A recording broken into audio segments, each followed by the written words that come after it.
Leo nitakujulisha moja kati ya story ambazo kwa hakika zitakuacha muda mrefu. Na mwanadamu aliwahi kuishi zaidi ya miaka 2600 iliyopita. Anaitwa Buddha Siddhartha Gautama. Alizaliwa mnamo Juni 3 mwaka 576 BCE, before common era. Huyu anaitwa Buddha Siddhartha Gautama, mwanadamu ambaye kwa hakika historia ya dunia itamkumbuka sana. Buddha Siddhartha Gautama ndio muasisi wa imani ya Wabudha. Nahisi ushawahi kusikia imani za Wabudha. Wahindi ndio wadau wakubwa wa imani hiyo ya Buddha. Buddha, a meditate first. Imani ya meditation, middle attention. Watu wa kutafakari wanatumia tafakuri kwa ajili ya kuepuka mateso. Hawa wanadamu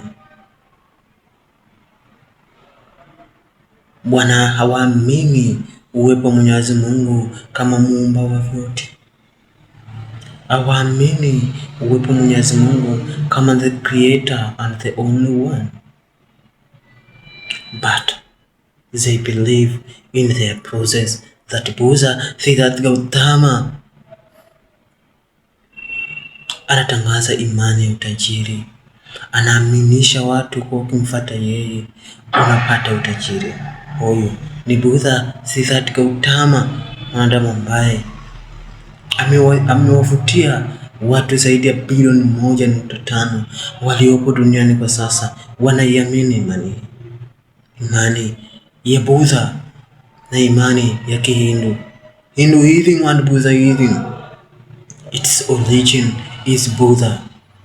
Wao wana andiko lao takatifu kabisa kwao, inaitwa Tripitaka.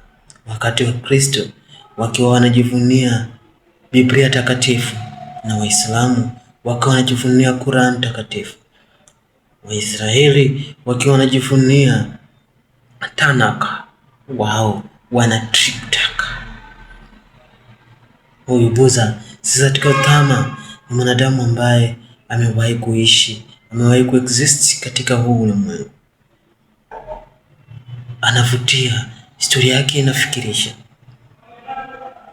Unajua, kama kuna kitu rahisi sana convince watu katika huu ulimwengu ni kuaminisha uwepo wa Mwenyezi Mungu. Very simple thing, where there is a natural superpower calling gods, ambapo historia inatueleza katika kila kona ya ulimwengu hiyo hofu ya nguvu kuu ilikuwepo, lakini kila sehemu walikuwa na namna yao ya kuitafsiri hiyo nguvu.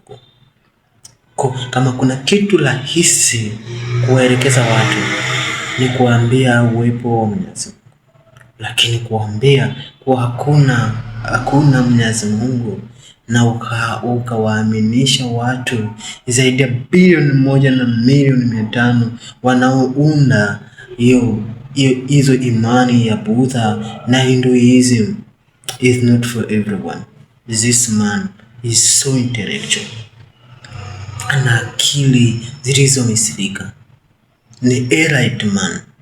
Buddha Siddhartha Gautama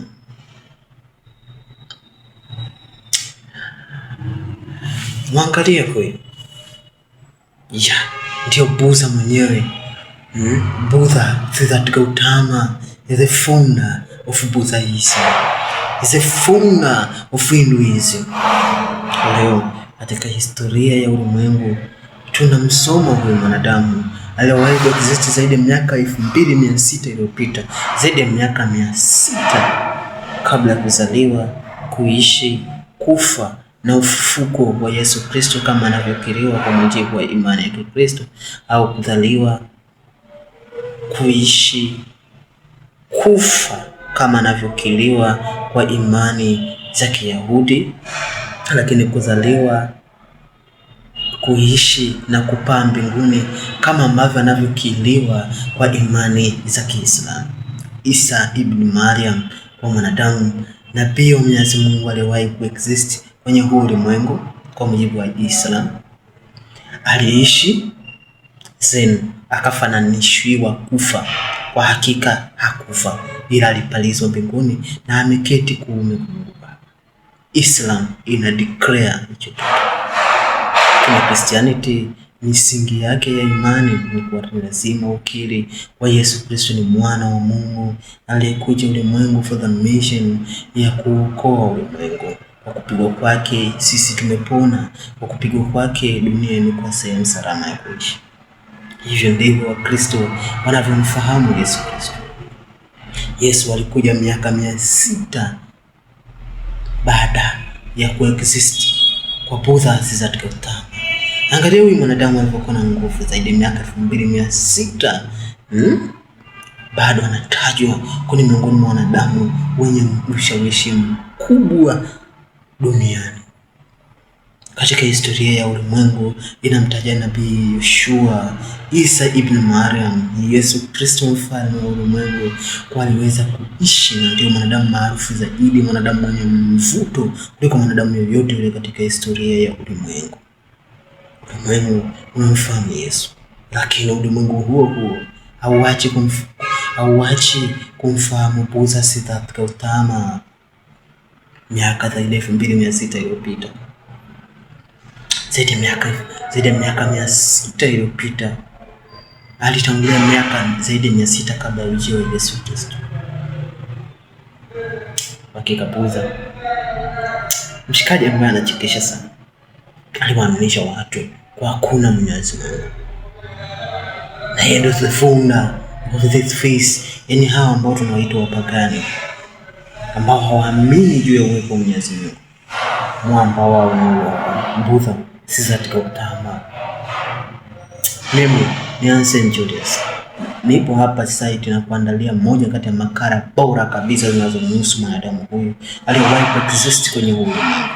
Na lengo langu sio kukushawishi wewe ubadili mtazamo wa imani yako, bali lengo langu ni kukufanya uelewe baadhi ya vitu ambavyo dunia haitaki kutuelewa.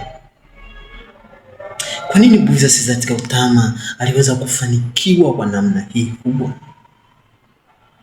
Mimi ni Ansel Julius. Kuanzia makala ijayo tutaenda kumwelezea huyu kiumbe wa kuita Buddha Siddhartha Gautama in and out, na we can make a conclusion through his story. Kuaminisha watu kwa hakuna Mwenyezi Mungu mraza is not easy, kwa sababu wanadamu kwenye muda ambao search for meaning, muda wa kutafuta maana, kila wakihangaika na kugundua kwa no. There is a supernatural power calling God. Lakini Buddha akawa proof wrong, awaambia hamna hicho kitu. Buddha yeye aamini katika uzima mpya, kwa kutakuwa na hukumu, kutakuwa na hiyo kiyama ambayo inaaminiwa na Wakristo, inaaminiwa na Waislamu, inaaminiwa na Waisraeli. Yeye Buddha alitengeneza theory ambayo ni reincarnation, is the father of reincarnation, kuzaliwa upya. Mambo kumtoa Buddha Siddhartha Gautama, yeye anaamini katika kuzaliwa upya, reincarnation theorist. This man is so right. Hii inatajwa robo moja ya dunia inaamini hiyo sana ya incarnation. Hawaamini kutakuwa na kiyama ya wafu. Na hisi ni kitu rahisi kushawishi umati mkubwa namna hii wasiamini reincarnation, wasiamini kiyama ambacho kimeandikwa kwenye Tanaka, kimeandikwa kwenye Biblia na kimeandikwa kwenye msahafu mtakatifu. This man is so essential. Buddha Siddhartha Gautama ndiye kiumbe mkuu, ndiye kiumbe macho. Nitakuja kukielezea in and out and everything through him.